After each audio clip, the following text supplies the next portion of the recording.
여러분, 사회복지 행정론 같이 함께 학습하도록 하겠습니다. 자, 첫 번째 시간입니다. 사회복지 행정의 특성과 역사에 대해서 살펴보는데, 행정이라는 것이 갖는 특성을 키워드로 제시할 수 있어야 되겠고요. 또 사회복지 행정의 특성을 설명할 수 있어야 되겠습니다. 그리고 사회복지 행정과 관련된 그 내용들을 역사적 순서에 따라 이렇게 나열할 수 있는 이러한 모습이 되어야 되겠습니다. 자, 그러면 먼저 사회복지 행정의 특성에 대해서 같이 함께 먼저 학습해 보도록 하죠. 자, 사회복지 행정과 일반 행정이라는 걸 먼저 한번 생각해 보면요. 자, 일반 행정이라는 것은요, 정부 관료제를 중심으로 이루어지는 재반 활동, 정부의 모든 활동이 일반 행정이다라고 이렇게 이야기한다면, 사회복지 행정은 사회복지 조직이 실행하는 행정, 그건 정부일 수도 있고 사회복지 기관일 수도 있고 그렇죠. 사회복지 조직이 이제 시행하는 행정이다라고 이렇게 우리가 이야기해 볼 수 있겠습니다.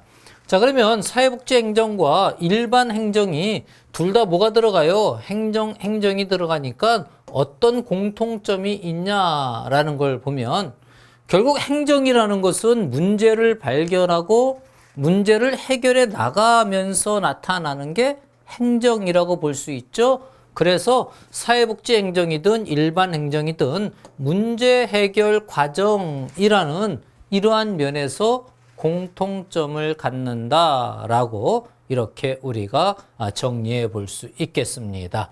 자, 그 다음에 행정이라는 것은 서로 관련되어져서 상호작용을 하게끔 되어져 있다라는 거죠. 그냥 단독으로 떨어져서 혼자 하는 게 아니다라는 거죠. 상호작용하는 이러한 부분들이 있기 때문에 어떤 기능적인 체계이다. 사회복지 행정이든 일반 행정이든 기능적인 이러한 체계를 갖는다라고 이렇게 이야기할 수 있겠고요. 자, 그 다음에 사회복지 행정이든 일반 행정이든 목표를 이루어야 돼요. 그래서 효과적인 것을 지향합니다. 목표를 이루지 못하는 그러한 행정, 무엇을 하는데 목적을 이루지 못한다? 그거는 하는 의미가 없죠. 행정이라는 것은 그 목적을 이루게 하기 위해서 하는 거죠. 그래서 목적을 이룬다라는 그러한 면을 우리가 다른 단어로 이야기하면 효과적인 어떤 그러한 지향점을 갖는다라고 이렇게 이야기할 수 있죠.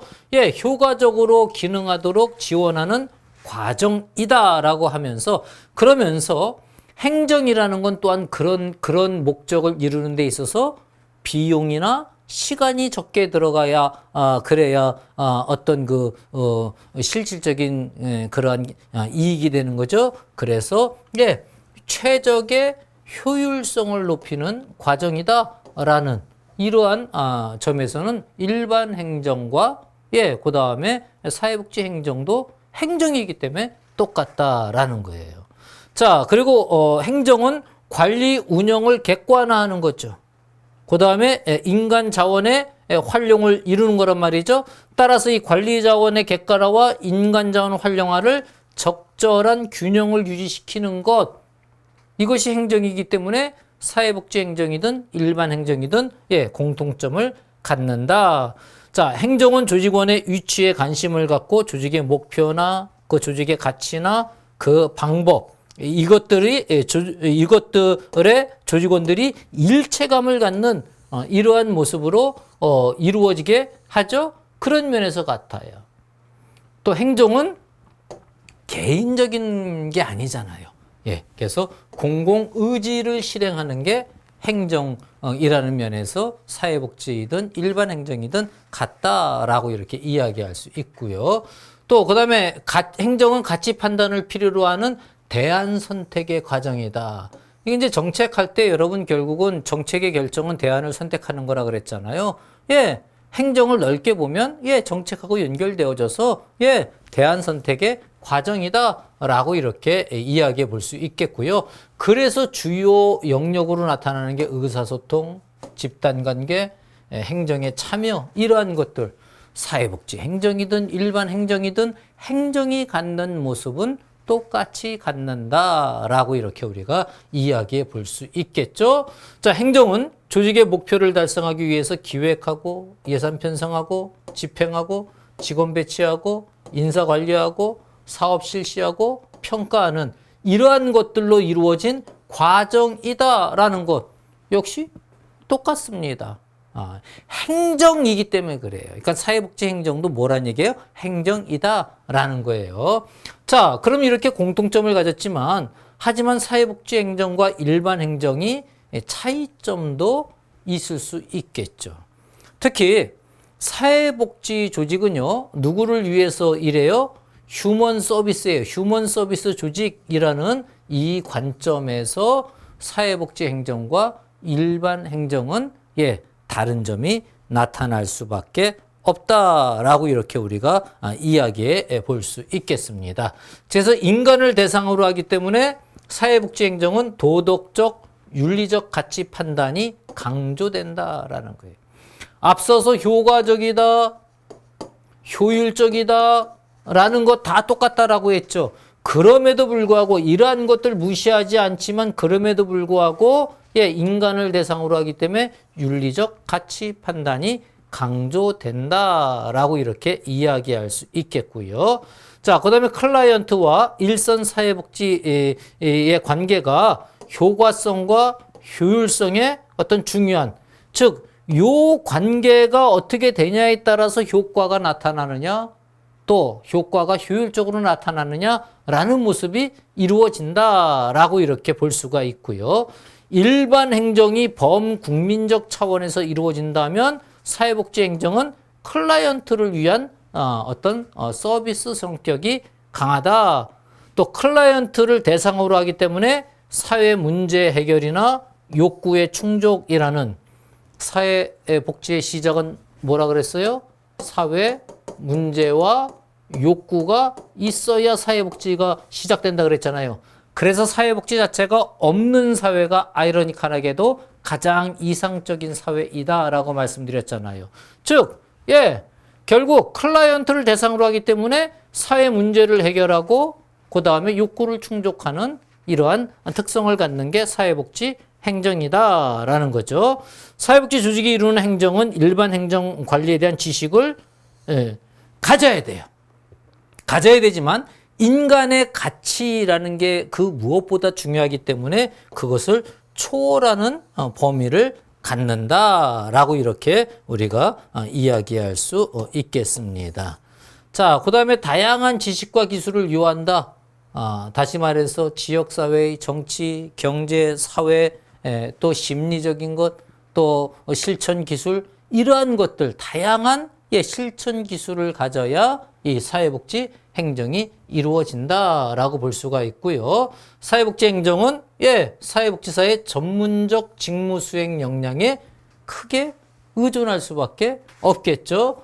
그리고 사회복지 행정은 행정 전문가나 조직관리자 외에 모든 구성원의 참여를 결국 사회 통합을 지향하는 거기 때문에 모든 구성원의 참여를 독려한다라고 이렇게 우리가 이야기할 수 있다라는 것이죠. 그리고 사회복지 조직의 크기, 범위, 구조, 프로그램의 형태는 광범위하고 다양하다라고 이야기할 수 있다라는 거죠. 자, 여러분 시험을 준비할 때 키워드를 가지고 여러분 생각해 보면 좋아요. 그래서 사회복지 행정의 키워드하면 조직, 목표, 정책을 서비스로 전환하는 거, 행정이라는 거 결국 정책을 실행하는 거잖아요. 그러니까 서비스로 전환하는 것, 또 체계적 활동, 또 과정적인 것, 이러한 키워드가 들어가면 이거는 행정에 대한 이야기이구나. 정책에 대한 키워드는 뭐 근원, 뭐 이런 게 정책에 대한 키워드잖아요. 행정에 대한 키워드는 조직, 목표, 정책을 전환하는 것, 체계적 활동, 과정, 이런 식으로 우리가 이야기할 수 있다라는 거죠. 자, 그러면 이 사회복지 행정의 이념에 대해서 우리가 생각해 보도록 합시다. 자, 이념이라는 건 궁극적으로 무엇을 지향해 나가냐라는 이러한 문제를 이념이라고 이렇게 우리가 이야기할 수 있다라는 거죠. 행정이라는 건 결국 정책을 전달하는 게 행정이기 때문에 먼저 중요한 것 사회복지 정책의 이념은 합법성이에요. 법에 맞게 이루어져야 한다라는 거죠. 법에 맞지 않으면 행정은 법에 맞지 않으면 안 된다라는 거예요. 그래서 법에 맞아야 된다라는 건데 사회복지기관 같은 경우에는 법뿐만 아니라 그 기관이 어떤 일을 한다라는 게 어디에 명시되어져 있어요? 정관에 명시되어져 있죠. 정관에 명시되어져 있는 적합한 운영. 이게 어떤 합법성이라는 그 테두리 안에 들어간다라고 이렇게 볼 수가 있겠고요. 자, 이미 말씀드린 것처럼 사회복지 행정도 행정이에요. 따라서 뭘 이루어야 된다? 효율성을 배제할 수 없다. 똑같은 어떤 프로그램을 한다 그러면 더 많은 효과를 봐야 그게 효율인 거죠. 똑같은 효과를 본다 그러면 비용이 적게 들어가는 이러한 모습을 지향할 수밖에 없다라는 거죠. 자, 왜냐하면 우리가 가지고 있는 공공재라는 것은 한정적일 수밖에 없어요. 한정적인 공공재를 활용해서 사회복지 행정을 이룬다라고 한다 그러면 효율성, 특히 행정이기 때문에 효율성이라는 관점을 반드시 가져야 한다라는 거죠. 하지만 사회복지는 누구를 대상으로 한다? 클라이언트는 누구예요? 인간이잖아요. 그렇죠? 사회복지 행정은 사람을 다루기 때문에 이 효율성을 기계적으로 이야기할 수 있냐라고 이야기할 때 그럴 수 없다라고 이렇게 이야기할 수밖에 없다라는 것. 이것도 우리가 잘 생각해 보아야 할 문제이다라는 것. 이걸 우리가 기억해 두실 필요가 있겠습니다. 자, 또한 사회복지 행정이 또 지향하는 건 무엇이냐? 효율성 나왔지만 효과성이라는 건 그 목표를 이루고자 하는 그러한 모습을 갖는다라고. 행정을 통해서 이루고자 하는 것을 이루지 못하면 그건 행정이 제 역할을 하였다라고 볼 수가 없는 거죠. 그래서 효과성이라는 것이 이념이다라고 이렇게 우리가 이야기해 볼 수 있겠고요. 그 다음에 형평성이라는 것도 중요한 이념이다라는 거예요. 요거 형평성이라는 말이 나오는 건 결국 뭐를 반영했다라는 거예요. 평등의 관점을 반영하고 있다라고 이렇게 우리가 이야기해 볼 수 있겠습니다. 결국 사회복지 이 행정은 사회적으로 누구에게 열악한 계층에게 보다 많은 양질의 서비스를 그래서 이 열악한 계층을 어떻게 해주는 거예요? 끌어올려줘서 일정 수준은 되게 하는 이게 사회복지 행정의 목표라는 거죠. 자, 그것은 바로 형평성을 이루는 그러한 모습이고 그게 바로 평등의 관점이 반영되어졌다라고 이렇게 이야기해 볼 수 있겠습니다.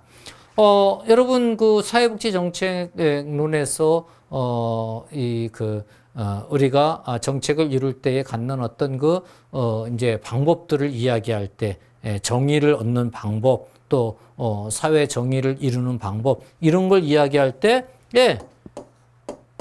최소 극대화의 원칙이라는 얘기 했었잖아요. 이게 뭐예요?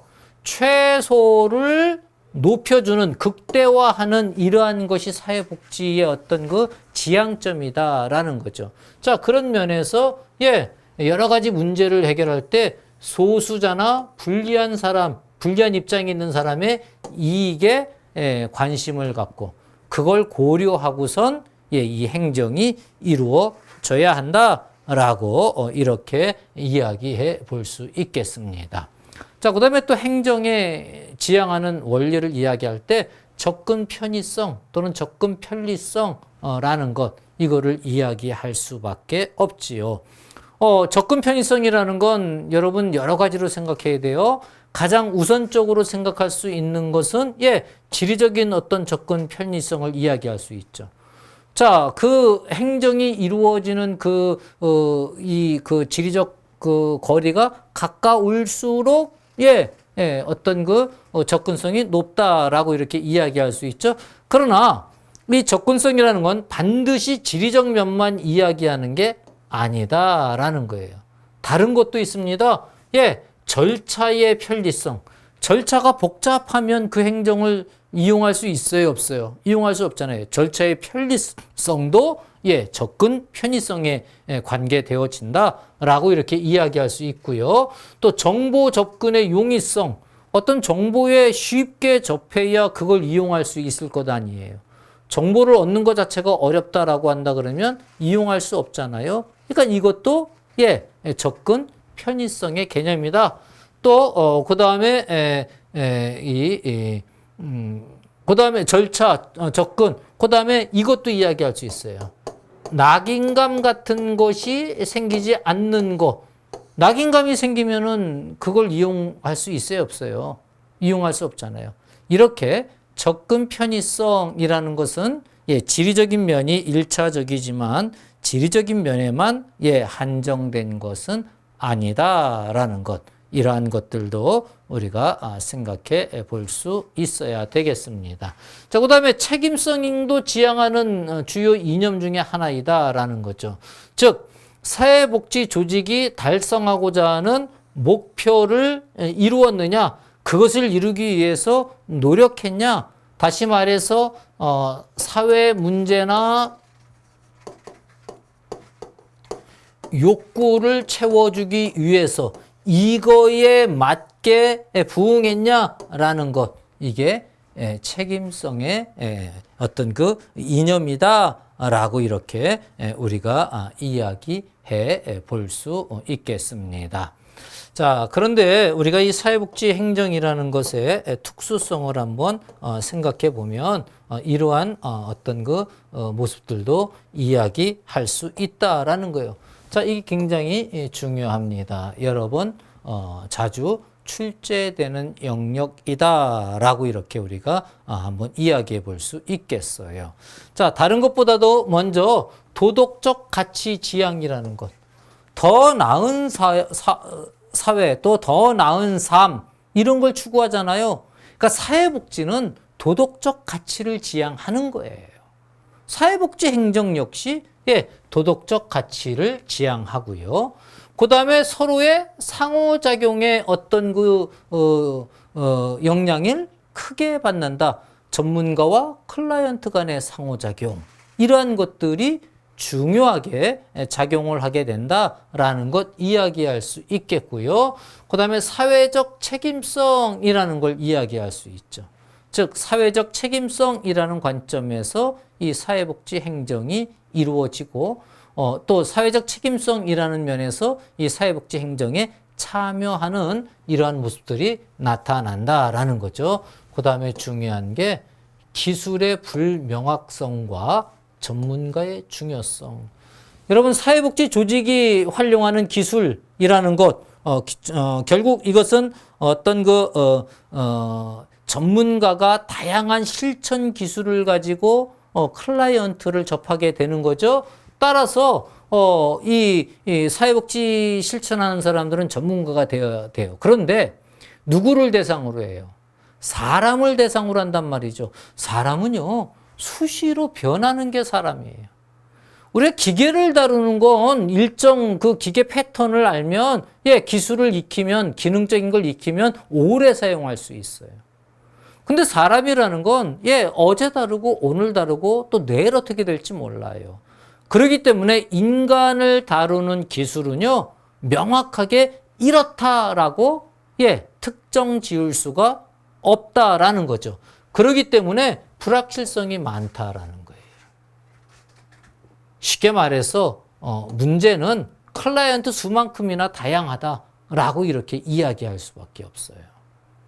그러니까 이 어떤 기술의 불확실성 때문에 결국은 누가 아무나 할 수 있는 게 아니라 전문가가 훈련받고 그러한 어떤 변화해 나가는 사람을 대상으로 하는 기술, 이것도 전문적으로 습득을 해서 행정이 이루어져야 한다라는 것. 그래서 기술의 불확실성과 전문가의 중요성. 자, 이것은 왜 나타난다? 사람을 대상으로 이 사회복지라는 것은 일을 하기 때문에 그렇다라고 이렇게 이야기할 수 있겠고요. 자, 사람을 대상으로 한다라는 것에서 또 다른 특성이 나타나는데 목표가 모호하다라고 이렇게 이야기할 수 있어요. 여러분, 목표는 추상적이어야 됩니까? 구체적이어야 됩니까? 목표라는 건 구체성을 가져야 그 목표 달성이 이루어지고 달성했는지 달성하지 못했는지를 볼 수 있는 거예요.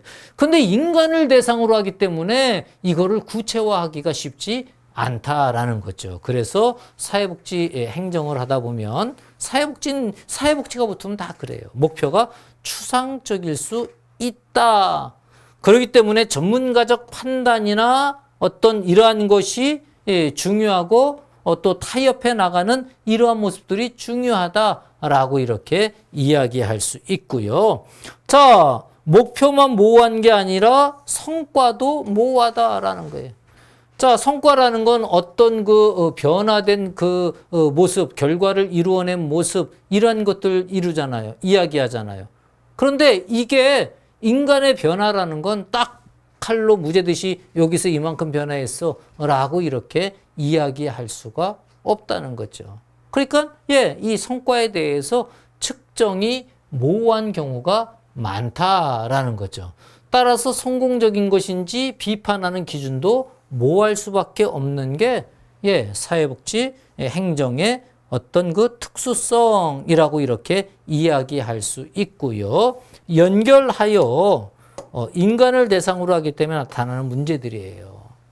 효과성과 효율성, 척도가 완벽하지 않다라는 거예요. 척도가 있으면 효과를 끄집어낼 수 있죠. 그리고 효과를 끄집어낼 수 있으면 효율도 따져볼 수 있죠. 그런데 인간을 대상으로 하기 때문에 이러한 부분들이 모호할 수밖에 없다라고 이렇게 우리가 이야기해 볼 수 있겠습니다. 자, 사회복지 행정의 과정을 이제 앞으로 수업해 나가겠지만 전체적인 사회복지 행정은요, 자, 요 말로 정리가 돼요. 자, 포스트크로베라는 말, 포스트크로베라는 요 말 하나를 여러분 암기해 두시면 사회복지 행정을 문제 푸는데 도움되는 경우도 종종 있습니다. 그러니까 사회복지 행정 과정 그 자체를 한 마디씩 달면 포스트크로베라고 이렇게 이야기할 수 있다는 거죠. 자, 맨 처음에 P는 플래닝, 기획이에요. 목표를 설정하고 목표 달성할 수 있는 과업을 설정하는 이러한 것들이 기획이라고 이렇게 이야기할 수 있고요. 자, 기획이 이루어지면 오르가니제이션, 조직을 해야 그래야 무언가를 해 나갈 수 있게 되죠. 자, 조직을 한다면은 인사를 배치를 해야겠죠. 스태핑, 그러니까 이 직원을 채용하고 훈련하고 근무 조건을 부여하는 이러한 것들. 이게 스태핑이라고 이렇게 이야기할 수 있겠고요. 자, 스태핑이 이루어졌으면 그것을 지도 감독해야 될 것 아니에요. 그게 디렉팅이라는 이러한 그 모습으로 나타날 수 있겠고요. 자, 그 다음에 한번 시작된 게 그냥 끝나버리는 겁니까? 그렇지 않아요. 잘하고 있으면 계속 가게 하고 잘 가지 않을 때는 뭔가 조정해 줘야 되죠. 그래서 코디네이팅이라는 조정이 필요하고요. 그리고 이러한 모든 것들이 어떠한 결과를 가졌는지 리포팅하는 그런 보고가 있어야 되고요.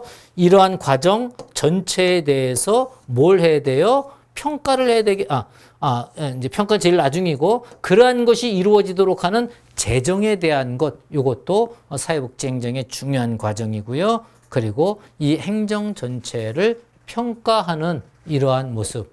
그래서 포스트크로베라는 이 말 안에 사회복지 행정의 과정이 들어있다라는 것 여러분 이해해 보실 필요가 있습니다. 자, 이 사회복지 행정의 역사는 사실 참 이제 짜증나는 부분이에요. 왜냐하면 역사적으로 좀 나열하라라는 이런 문제들이 종종 출제되거든요.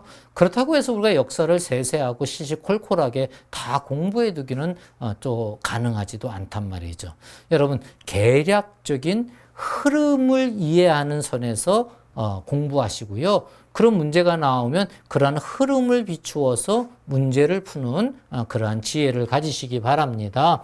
자, 먼저 미국의 사회복지 행정의 역사를 보면 사회보장법 이전에는 사회복지 행정에 대해서 크게 이야기할 수가 없죠. 사회보장법이 이제 만들어지면서 이제 이 모습이 이루어지는데 사회보장법 이전에는 행정에 대한 인식이 그렇게 높지 않았어요. 그러다가 이제 밀포드 회의라는 것에서 여기에서 이제 이 행정에 대한 이야기들이 이제 체계적으로 발전하는 이제 이야기되어지는 그러한 모습이 되었다라고 이렇게 밀포드 회의 하나 정도 이야기해 볼 수 있겠고요. 대공황이 일어난 후에 그 다음에 사회보장법이 만들어지면서 결국은 미국 사회도 사회보장을 하는 그러한 길로 들어섰다라고 이렇게 우리가 이야기할 수 있죠. 자, 이 미국의 이 대공황과 사회보장법, 그 다음에 연결해서 케인즈주의라는 것 우리가 정책론 시간에 잘 정리했어요. 개략적으로 다시 한번 말씀드리면, 국가급 어떤 그 사업을 일으킴을 통해서 선순환 구조를 만들어서 유효 수요를 창출해 나감을 통해서 문제를 해결해 나가는 것. 이게 케인즈주의란 말이죠. 자, 그렇다면 사회보장법, 케인즈주의 이런 말이 나오면 이게 1930년대 미국의 그 상황을 이야기하는 것이구나 라고 이렇게 이해하시면 되겠고요. 그리고 이 사회보장법이라는 건 결국 뭘 골자로 하느냐라고 이야기했을 때 공공부조, 노령연금, 실업급여 이러한 것들을 이제 중심으로 한 거고, 이 시기에 이제 행정 측면에서는 사회복지 대학들에서 이 행정에 대한 것이 이제 교과목으로 이제 발달하게 되는 이러한 모습이 되어졌다라고 이렇게 볼 수가 있고요. 그래서 사회복지 행정의 개념과 이론이 정립되어진 게 사회보장법 이후이다. 그러니까 사회보장법을 기준으로 해서 우리가 이해해 두실 필요가 있다라는 거죠. 자, 그 다음에 이제 빈곤과의 전쟁이 있었고요. 또 베트남 전쟁 이후에 또 이제 사회복지 행정에 대해서 발달하게 되어지는 이러한 모습이 이루어진다라고 이렇게 볼 수가 있고요. 그러다가 레이건 행정부 이후에 1980년대죠. 레이건 행정부 하면 신자유주의 연결하면 되어져요. 신자유주의 뭐가 되겠어요? 복지 축소가 되어지겠죠. 반면에 뭐가 되겠어요? 작은 정부 이런 것들이 연결되겠죠. 그래서 민영화와 어떤 복지 축소 정책이 이루어지는 게 이 레이건 행정부 이후다. 그럼 사회복지 행정 흐름도 그러한 어떤 그 관계 속에서 이해해 두시면 편리하다라고 이렇게 우리가 이제 전체적으로 미국의 사회복지 행정을 한번 이해해 볼 필요가 있습니다. 자, 우리나라의 사회복지 행정은 일제시대 때에는 이 종교단체에 의한 게 컸다라고 이렇게 볼 수가 있어요. 그래서 반열방이라는 것, 일종의 이제 그 인보관 운동 그런 건데, 반열방이 이제 선교사들에 의해서 만들어졌다. 그래서 외국 선교단체들의 이제 역할이 컸다라고 볼 수가 있고요. 조선구호령이라는 거 우리나라 이 공공부조의 시작이라 그랬잖아요. 그게 일제시대 때에 이루어졌다. 다만 이 조선구호령은 조선을 구호하려고 하는 게 아니라 명목상 가져온 것이고 실질적으로는 식민지 침탈 정책이었다라고 이렇게 우리가 정리를 해 볼 수 있겠죠. 어쨌든 조선 구호령의 실시로 인하여 우리 사회도 근대적인 어떤 의미에서의 사회복지가 시작되어졌다라는 것도 우리가 이해는 하고 넘어가야 합니다. 자, 그다음 미 군정기도 미 군정기는 사회복지에 대해서 뭔가 발전시킨 것보다는 미 군정이 뭔가 한 거는 없어요. 그거보다는 외원단체에 의한, 외국 원조단체라는 게 외원단체예요. 외원단체에 의한 사회복지 행정이 이루어졌다라고 이렇게 우리가 이해해 볼 수 있겠고요. 자, 그 시기가 지나고 나서 1960년대 되면서 생활보호법 제정과 동시에 우리나라 법들이 만들어지는 게 요 60년대이다라고 해서 차례차례 이제 법들이 나오게 된다라는 거죠. 자, 그런데 70년대에 사회복지 사업법이 개정되면서 이제 외원기관이 철수하는, 그래서 이제 우리의 어떤 모습으로 사회복지를 이루어야 하는 이러한 모습들이 이루어진다라고 이렇게 볼 수가 있고요. 사회복지 행정의 체계화는 80년대를 생각하면 되어져요. 자, 이 80년대 하면은, 이게 어느 시대인가 하면, 전두환 정권 이렇게 이야기하면 돼요. 5공화국 이렇게 이해하면 되는데, 5공화국 하면은 정의사회 구현만 이렇게 우리가 기억하는데, 복지사회 건설도 슬로건으로 있었습니다. 따라서, 사회복지 행정을 체계화하는 시기가 이러한 시기였다라고 이렇게 우리가 이해해 볼 수 있으면 되겠습니다. 자, 그 다음에 이제 몇몇 중요한 것들을 좀 포인트를 제시하면, 사회복지 전문 요원 제도가 87년도에, 그 다음에 이제 또 넘어가서,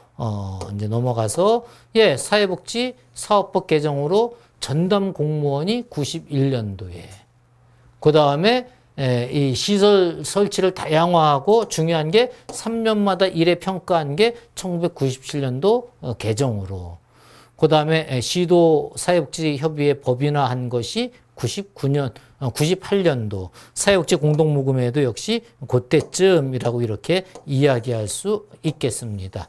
그 다음에 99년도에 사회복지 전담 공무원을 별정직에서 사회복지직으로, 즉 사회복지직이 이제 나온 거 볼 수가 있고요. 중요한 것 중에 하나가 국민기초생활보장법이 1999년도 이제 국민기초생활보장법이라고 나와서 생활보호법이 이제 없어지는 거예요. 공공부조가 이게 이제 권리 차원으로 변화되어졌다라는 것 이해해 보시고요. 2003년도에 1급을 국가자격으로 보게 되어졌다. 2005년도에 지역사회복지협의체를 운영하게 되어졌다는데 이게 민관 합동으로 하는 거죠. 근데 이게 나중에 지역사회협의체는 나중에 뭐가 되어져요? 지역사회보장 이제 협의체로 바뀌어진다라고 이렇게 이야기해 볼 수 있겠습니다. 2008년도에 노인장기 요양보험제도 실시했다라고 이렇게 이야기할 수 있겠고요. 2012년도에 희망복지지원단, 13년도에 사회보장 정보 시스템, 그 다음에 아까 말씀드린 게 송파 세분화법 2014년에 나오면서 지역사회보장협의체로 바뀌어졌다라고 이렇게 이야기해 볼 수 있지요. 자, 중요한 것들은 조금 그 포인트들을 짚어가면서 이 전체적인 흐름이 이렇게 변화되어져 갔다라는 걸 알아야 되고요. 최근 사회복지 경향에서 강조되는 이 경향성은 좀 이해해 볼 필요가 있죠. 최근에는 지역 중심의 사회복지가 강요되어지고 있고요. 시설 평가가 강조되어지고 있고요.